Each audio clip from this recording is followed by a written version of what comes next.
Imaginez la scène. Nous sommes un matin glacial de février 1869. Les vieilles pierres de l'abbaye de Westminster résonnent sous les coups secs des pioches et le souffle lourd des ouvriers.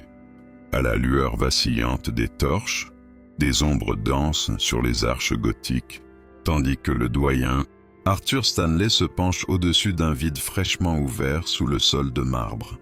L'air est épais, chargé de poussière et d'autres choses.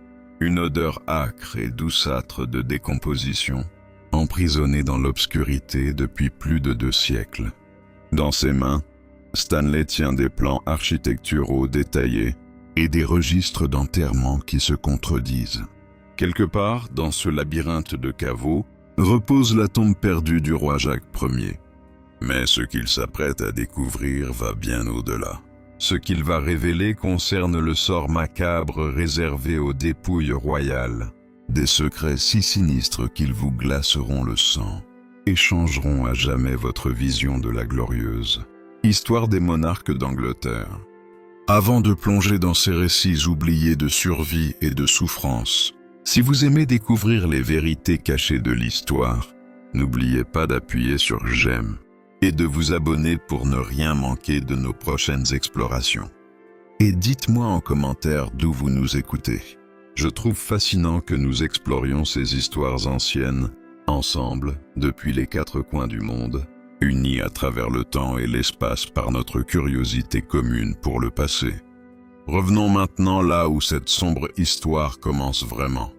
Pas en 1869, mais un matin froid de mars, en 1603, au palais de Richmond. La reine Élisabeth Ier gisait, muette, sur le sol, pendant 4 jours, avant que ses serviteurs ne parviennent enfin à la coucher dans son lit.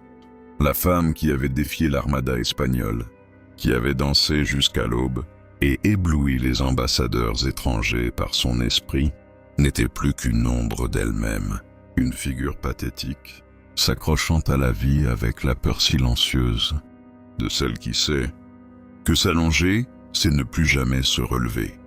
Les souffrances physiques et mentales d'Élisabeth s'aggravèrent à un point inimaginable.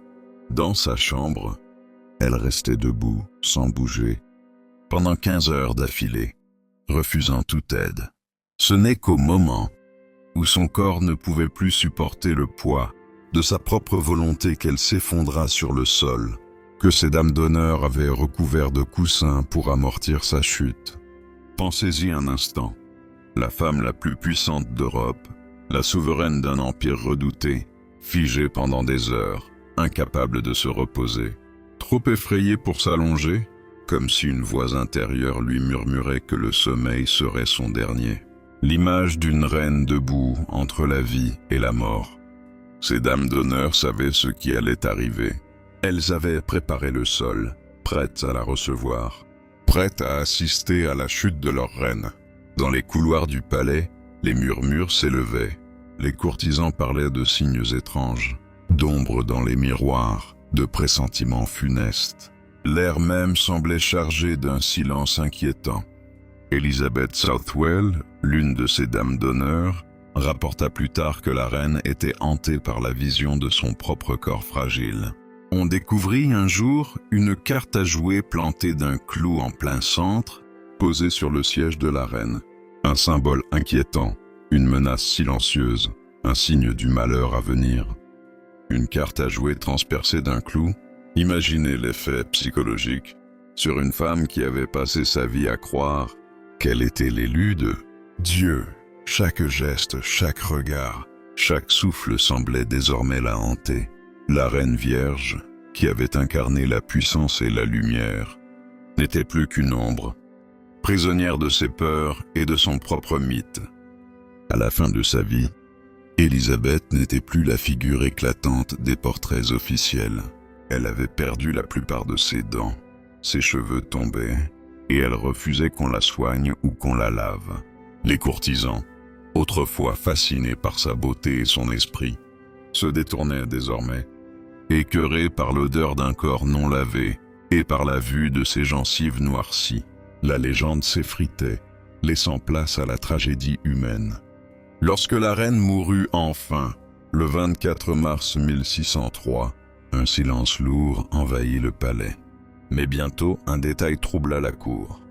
Sa dame de la chambre royale refusa qu'on procède à une autopsie. Ce refus, inexpliqué, alimenta les rumeurs les plus sombres. Certains affirmaient que c'était pour préserver sa réputation de reine vierge. D'autres pensaient qu'on voulait cacher quelque chose. Était-ce pour protéger le mythe ou pour dissimuler une vérité plus dérangeante? Peut-être y avait-il, sur le corps de la reine, quelque chose que personne ne devait jamais voir. La procession funéraire du 28 avril 1603 fut l'une des plus grandioses que Londres ait connues. Des hommes adultes pleuraient dans les rues. Le cercueil, tiré par des chevaux drapés de velours noir, quitta Whitehall pour l'abbaye de Westminster. La ville entière semblait s'être figée dans une tristesse solennelle. Sur le cercueil, recouvert d'un drap pourpre, reposait une effigie d'Élisabeth, tenant un sceptre, une couronne sur la tête. Cette figure de bois, peinte et vêtue de ses habits royaux, était si réaliste que les spectateurs retinrent leur souffle. À cet instant, la reine déchue retrouva sa majesté. Et dans le silence des larmes, Élisabeth Ier entra dans la légende. L'effigie était si réaliste qu'elle fit pousser un cri d'effroi aux spectateurs. C'était comme si Élisabeth elle-même reposait là, portant encore sa couronne, tenant toujours son sceptre, refusant de lâcher le pouvoir, même dans la mort. Westminster débordait de monde. Les rues, les maisons, les fenêtres, les toits et même les gouttières étaient pleins à craquer de curieux venus assister aux funérailles. Et lorsqu'ils aperçurent la statue de la reine posée sur le cercueil, un soupir général s'éleva, suivi de gémissements et de pleurs. Jamais on n'avait vu ni entendu pareille émotion dans la mémoire des hommes. Le corps d'Élisabeth avait été enfermé dans du plomb, placé à l'intérieur d'un cercueil de bois, puis déposé dans le caveau de son grand-père, le roi Henri VIII, sous son monument à l'abbaye de Westminster. Les cercueils de plomb étaient la norme pour la royauté. Ils devaient préserver le corps et contenir toute odeur indésirable. Mais comme nous allons le découvrir, ces cercueils de plomb cachaient leurs propres secrets sinistres. 3 ans après la mort d'Élisabeth, en 1606, un événement révéla les calculs politiques froids qui régissaient même les sépultures royales. Son successeur, le roi Jacques Ier, ordonna que les restes d'Élisabeth soient déplacés pour rejoindre ceux de sa demi-sœur Marie, dans l'allée nord de la chapelle d'Henri VII à Westminster. Pensez au symbole. 2 sœurs que tout opposait, l'une catholique, l'autre protestante, l'une qui avait brûlé des centaines d'hérétiques, l'autre qui avait fait exécuter une reine rivale. Dans la vie, elles avaient été ennemies. Dans la mort, Jacques Ier les empila littéralement l'une sur l'autre. Le cercueil d'Élisabeth fut placé au-dessus de celui de Marie, dans un caveau recouvert d'un nouveau monument de marbre blanc, commandé par le roi et sculpté par Maximilien Koltz, peint par Jan de Critz. Ce tombeau portait uniquement l'effigie et les inscriptions d'Élisabeth. Marie, qui avait régné pendant 5 années sanglantes, fut réduite à une simple note de bas de page, enterrée sous la gloire de sa sœur. L'inscription tenta d'adoucir cette disposition troublante. Compagne de trône et de sépulture, ici nous dormons. Élisabeth et Marie, sœurs dans l'espérance de la résurrection. Mais la réalité était bien moins paisible. Le lourd cercueil de plomb d'Élisabeth, pesant plusieurs centaines de livres, avait été simplement posé sur celui de Marie, formant une macabre tombe à 2 étages qui resta intacte pendant plus de 2 siècles. Au cours des années 1860, l'abbaye de Westminster fit face à un problème inattendu. L'emplacement exact de la tombe du roi, Jacques Ier, avait été perdu depuis plus de 200 ans. Les registres d'inhumation se contredisaient et les archives de l'abbaye étaient un chaos de documents confus. Le doyen Arthur Stanley, un homme à l'âme d'explorateur et à l'esprit de savant, obtint l'autorisation de la reine Victoria elle-même pour entreprendre une vaste étude des caveaux funéraires de l'abbaye. Ce qu'il s'apprêtait à découvrir allait ressembler à un véritable roman d'aventure. Si Indiana Jones avait troqué les trésors antiques pour des rois en décomposition. Les fouilles commencèrent dans la chapelle d'Henri VII. À sa base, une tablette portait une inscription. Le caveau fut ouvert par le doyen le 11 février 1869. Cette date, 11 février, correspondait exactement à 366 ans jour pour jour, après la mort d'Élisabeth d'York, morte en couche. Coïncidence ou choix symbolique délibéré de Stanley? Lorsque ses ouvriers percèrent enfin le plafond de pierre du caveau d'Élisabeth et de Marie, la scène qui s'offrit à eux semblait tout droit sortie d'un roman gothique. L'espace était étroit, saturé d'un air rance et stagnant. À la lueur vacillante des torches, deux cercueils de plomb apparaissaient, empilés l'un sur l'autre comme dans un sinistre lit superposé. Le cercueil d'Élisabeth, plus grand, plus orné, épousait la forme du corps. Celui de Marie, en dessous, était plus simple. Le plomb, terni par les siècles, avait pris une teinte verdâtre, donnant au cercueil un aspect spectral. Au XIXe siècle, les chercheurs qui cherchaient la tombe de Jacques Ier ouvrirent partiellement le caveau souterrain contenant les restes d'Élisabeth Ier et de Marie. Mais c'est ce que Stanley lut sur le cercueil d'Élisabeth qui lui glaça le sang. Un dessin représentant la rose Tudor, les initiales et la date gravée sur le couvercle du cercueil d'Élisabeth Ier fut soigneusement documentée. Ces marques racontèrent l'histoire silencieuse du voyage d'Élisabeth, de la vie à la mort, jusqu'à ce dernier repos. Mais d'autres inscriptions, beaucoup plus troublantes, furent également découvertes. Des graffitis gravés dans le plomb révélaient le nom d'un certain John Ware, accompagné de la mention EC5, ou correspondant à l'année 1645, date à laquelle Jacques fut enterré dans le caveau. Quelqu'un nommé John Ware avait donc osé graver son nom sur le cercueil d'une reine. Était-il ouvrier, pilleur de tombes, ou simple fonctionnaire curieux? Nous ne le saurons jamais. Mais cette inscription prouve une chose. Les caveaux royaux n'étaient pas aussi sûrs qu'on le prétendait. Et si l'on pouvait graver un nom sur un cercueil royal, que pouvait-on encore y faire d'autre? Les possibilités font froid dans le dos. À une époque où les reliques royales avaient une valeur inestimable, un caveau non gardé, rempli de cadavres royaux, représentait une tentation irrésistible. Mais il est temps d'évoquer ce que les récits victoriens ont soigneusement passé sous silence: l'odeur. Lorsque l'on brise le sceau d'un tombeau fermé depuis des siècles, on ne libère pas seulement un esprit, on libère une atmosphère de décomposition concentrée, emprisonnée comme un génie malveillant dans sa bouteille. Elizabeth Southwell avait rapporté que le corps de la reine, gonflé de vapeurs nocives, avait explosé dans son cercueil de plomb. Bien qu'elle ait été jugée peu fiable, cette histoire n'était pas totalement impossible. Les cercueils de plomb, censés préserver le corps, pouvaient en réalité devenir de véritables cocottes minutes de putréfaction. Lorsqu'une matière organique se décompose dans un espace clos, elle produit du méthane, du sulfure d'hydrogène, de l'ammoniac et d'innombrables autres gaz. Dans un cercueil de bois, ces gaz s'échappent. Dans un cercueil de plomb, ils s'accumulent, jusqu'à ce que quelque chose cède. D'autres ouvertures de caveaux royaux ont confirmé ce phénomène inquiétant. Lorsque la tombe d'Édouard IV fut ouverte à Windsor, on découvrit que les os des jambes et les pieds baignaient dans 3 pouces d'un liquide noir, le résultat de la décomposition du corps mêlé au reste du cercueil de bois.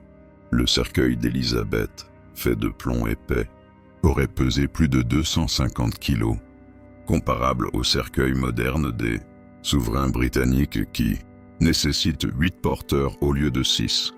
Imaginez maintenant ce poids colossal écrasant le cercueil de Marie en dessous pendant plus de 260 ans. les restes d'Élisabeth appuyant littéralement sur ceux de sa sœur, créant un grotesque empilement de chair royale en décomposition, que ni la cérémonie ni la dignité ne pouvaient rendre moins dérangeant. Leur histoire s'inscrit dans un schéma plus vaste, profondément troublant, celui du traitement des dépouilles royales en Grande-Bretagne. Même morts, les rois et les reines restaient des pions dans des jeux de pouvoir qui se poursuivaient bien après que leur cœur eût cessé de battre. À Westminster même, le cercueil du roi, Édouard le Confesseur fut déplacé et ouvert en 1163 par un Henri de Curieux. On découvrit le corps du roi, la barbe blanche intacte vêtue d'un tissu d'or, portant une mitre brodée et des chaussures pourpres. L'anneau de pèlerin qu'il portait fut pris par Henri II comme relique et le tissu d'or transformé en 3 magnifiques chapes liturgiques. Cette profanation décontractée n'était pas exceptionnelle. C'était une habitude. Les monarques du Moyen-Âge et de la Renaissance déplaçaient, examinaient et pillaient régulièrement les tombes de leurs prédécesseurs. Au cours de mes recherches, j'ai découvert un récit encore plus dérangeant, celui du duc Humphrey de Gloucester. Son tombeau, dans l'abbatiale de Saint-Alban, était visité par des femmes persuadées que le liquide d'embaumement avait des vertus miraculeuses contre les rides. Les prêtres en vendèrent des fioles et même des médecins en prélevaient pour leurs expériences. Lorsque le liquide fut épuisé, les visiteurs prirent ses ongles, ses cheveux, jusqu'à ce qu'il ne reste plus que quelques ossements. Le commerce des restes royaux était florissant. Cheveux, dents, os, fluides d'embaumement. Tout ce qui avait appartenu à un roi ou une reine pouvait être vendu, que ce soit à des collectionneurs, des médecins ou des croyants en la magie des reliques. En 1784, les marguilliers de l'église Sainte-Marie de Bury, Saint-Edmund ouvrirent inutilement le cercueil de Marie Tudor, fille d'Henri VIII et reine de France. Ils découvrirent que sa chevelure, d'un blond éclatant, mesurait encore près de 60 cm, parfaitement conservée. Le tombeau du roi, Richard II, fut quant à lui ouvert en 1871. Lors de travaux de restauration, le squelette était presque intact. Plusieurs fragments furent retirés du tombeau et retrouvés plus tard dans une boîte à cigarettes, oubliée au sous-sol de la National Portrait Gallery de Londres. Datée du 31 août 1871, la boîte contenait des éclats de bois du cercueil, un morceau de tissu et un fragment de gant royal. Une boîte à cigarettes remplie de restes royaux, oubliés pendant des décennies. Voilà ce qu'il advint des rois et des reines, une fois réduits au silence éternel. On raconte souvent l'histoire tragique de la pauvre reine Catherine de Valois, dont le cadavre fut exposé aux visiteurs de l'abbaye de Westminster, contre paiement aux employés du lieu.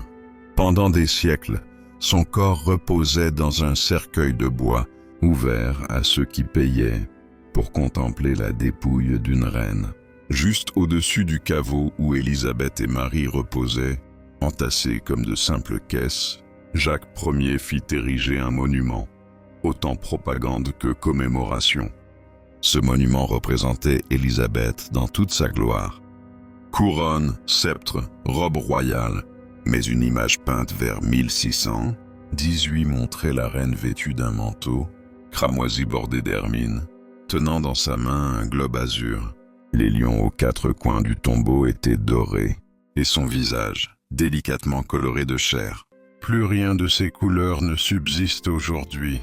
Cette effigie peinte n'était qu'un mensonge de marbre et de pigments. Une reine éternelle qui dissimulait la vérité de la mort. Car dans l'obscurité du caveau, la réalité était tout autre. La femme qui avait commandé des flottes et défié des rois n'était plus qu'un corps anonyme enfermé dans une boîte de plomb, empilé au-dessus de celui de sa sœur, comme un simple bagage oublié dans un entrepôt de pierre.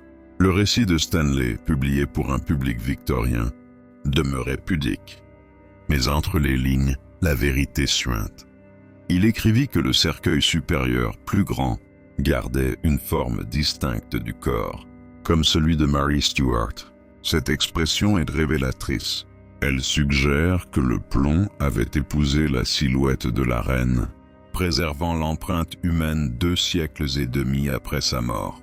Mais la bienséance victorienne imposait le silence.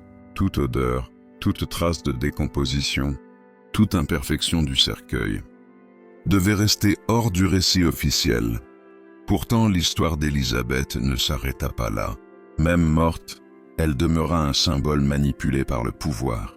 En 1975, près de 4 siècles après sa mort, on ajouta autour de son cou un collier doré, orné du pendentif des 3 frères, fabriqué par Madame H. Hughes. Quelqu'un avait décidé que l'effigie d'Élisabeth devait briller à nouveau, plus riche, plus royale, comme si l'image devait survivre au corps. Et si vous pouviez descendre, aujourd'hui, dans le caveau d'Élisabeth, vous y trouveriez encore les cercueils de plomb, empilés comme Stanley les avait décrits. Mais le plomb s'affaiblit, et le temps ne pardonne rien. Après plus de 400 ans, les parois seraient encore rodées, écrasées par leur propre poids. Les inscriptions, la rose Tudor, les initiales, les dates, seraient toujours visibles, comme des signatures gravées depuis le royaume des morts. Et la marque laissée par John Ware en 1645 demeurerait ultime rappel que même les tombes royales ne sont jamais sacrées. Car au fond, la plus grande vérité que révèle cette histoire, c'est que la mort efface tout privilège. Aucune épaisseur de plomb, aucune pierre, aucune gloire sculptée ne peut protéger du lent travail de la décomposition. Élisabeth, qui avait défié les papes et les empires, finit soumise à la chimie du temps, réduite à l'état de matière. La Vierge Reine, qui n'avait jamais plié devant un homme, fut finalement vaincue par la gravité et par la nature même de la vie qui s'éteint. Ses restes, entremêlés à ceux de Marie, formèrent une parodie macabre de tendresse fraternelle. Le véritable cercueil fétide de cette histoire, ce n'est pas seulement celui d'Élisabeth. C'est tout un système qui utilisa les corps royaux comme instruments politiques, sans jamais leur accorder le repos qu'ils méritaient. L'odeur dont il faut se souvenir, ce n'est pas celle de la chair, mais celle d'une morale en décomposition. Chaque ouverture du tombeau d'Élisabeth révéla une part de notre laideur.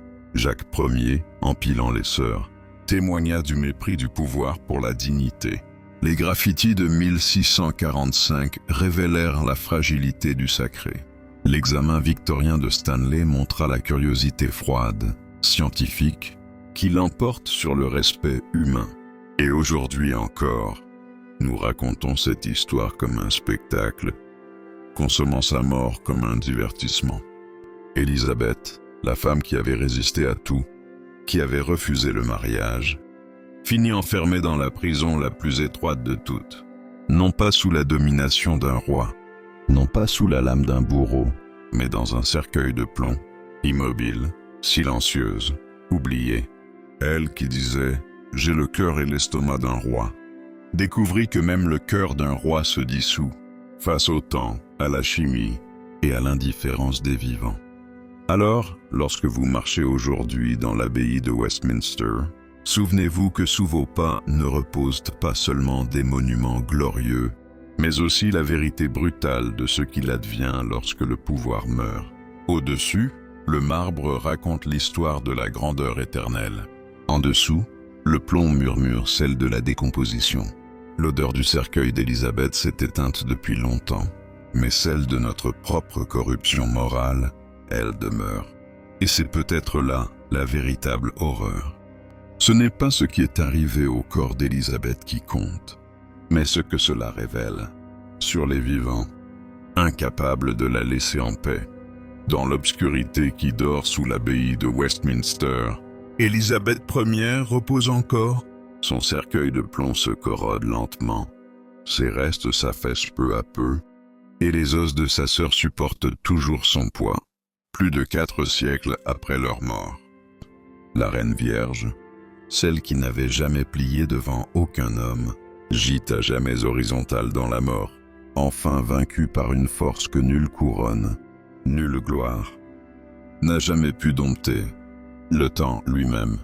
Et dans cette nuit éternelle, si le plomb pouvait parler, si la pierre pouvait murmurer, quelles histoires raconterait-il? Les nuits où l'abbaye résonne de sons que le vent seul n'explique pas, les nuits où l'odeur des siècles se mêle à quelque chose d'autre, quelque chose de vivant encore. Une présence qui nous rappelle que sous le marbre, sous la gloire et la dignité royale, nous ne sommes tous rien de plus que chair et os, tous attendant notre tour pour nourrir l'obscurité qui finit toujours par nous réclamer.